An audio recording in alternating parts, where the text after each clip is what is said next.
আপনারা বিভিন্ন পণ্যে এরকম পুষ্টি তথ্য সম্বলিত একটি চার্ট দেখতে পাবেন, যে চার্টে আপনারা দেখতে পাবেন যে এই পণ্যে কোন কোন পুষ্টি উপাদানগুলো বিদ্যমান রয়েছে, একই সাথে কি মাত্রায় সে সমস্ত পুষ্টি উপাদানগুলো বিদ্যমান রয়েছে সে সমস্ত তথ্য দেখতে পাবেন। এই পণ্যে আমরা যদি দেখি, এই পুষ্টি চার্টে দেখতে পাচ্ছেন যে প্রতি 100 গ্রামে এনার্জি কতটুকু রয়েছে, প্রোটিন প্রতি 100 গ্রামে 7.1% রয়েছে বা 7.1 গ্রাম রয়েছে। একই সাথে কার্বোহাইড্রেট দেখতে পাচ্ছেন 56.3 গ্রাম রয়েছে। এভাবে এই পণ্যে কি কি পুষ্টি উপাদান রয়েছে বা কি কি উপাদান রয়েছে এবং সেটি কোন মাত্রায় রয়েছে সে সমস্ত তথ্য দেখতে পাচ্ছেন। ঠিক একইভাবে আমরা আরেকটি যদি পণ্যের মোড়ক দেখি, সেখানেও এরকম পুষ্টি উপাদান বিদ্যমান। সেখানে যদি আমরা একটু ভালোভাবে দেখি, সেখানে দেখতে পাচ্ছেন যে এই পণ্যের মোড়কে পুষ্টি চার্টে প্রতি 100 গ্রামে এনার্জি কতটুকু রয়েছে এবং প্রোটিন দেখতে পাচ্ছেন প্রতি 100 গ্রামে 12.4 গ্রাম রয়েছে, যা 21%, অর্থাৎ 100 গ্রামে 21% বিদ্যমান। ফ্যাট কতটুকু রয়েছে, কার্বোহাইড্রেট কতটুকু রয়েছে, সোডিয়াম কতটুকু রয়েছে, সে সমস্ত তথ্য সম্বলিত কিন্তু পুষ্টি উপাদানের চার্ট দেখতে পাচ্ছেন।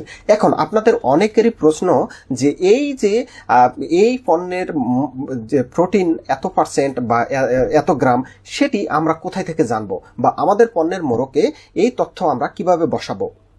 তো আপনাদের পণ্যের মোড়কে এই তথ্যগুলো যদি সুস্পষ্টভাবে বসাতে চান, সেক্ষেত্রে আপনারা মন চাইলেও আর সেটি বসিয়ে দিলেন, ব্যাপারটি এরকম না।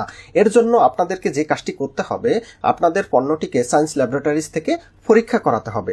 সেখানে পরীক্ষা করানোর পরবর্তীতে আপনারা এরকম একটি সার্টিফিকেট পাবেন, যে সার্টিফিকেটে আপনারা দেখতে পাবেন যে এই পণ্যের কোন উপাদানগুলো এবং কোন মাত্রায় রয়েছে সে সমস্ত তথ্য সম্বলিত একটি সার্টিফিকেট এই সায়েন্স ল্যাবরেটরিজ বা BCSIR থেকে আপনাদেরকে প্রদান করবে। তো এখানে দেখতে পাচ্ছেন এই যে আমাদের এই পণ্যে ফ্যাট রয়েছে 7.95%, প্রোটিন রয়েছে 9.02%।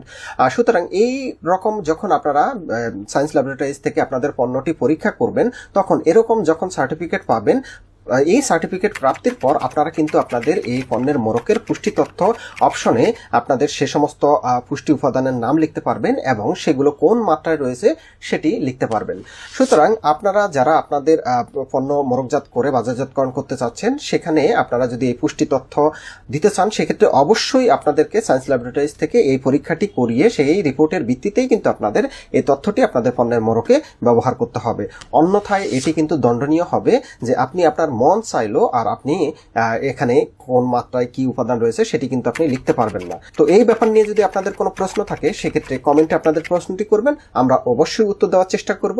ভিডিও দেখার জন্য সবাইকে ধন্যবাদ। আল্লাহ হাফেজ।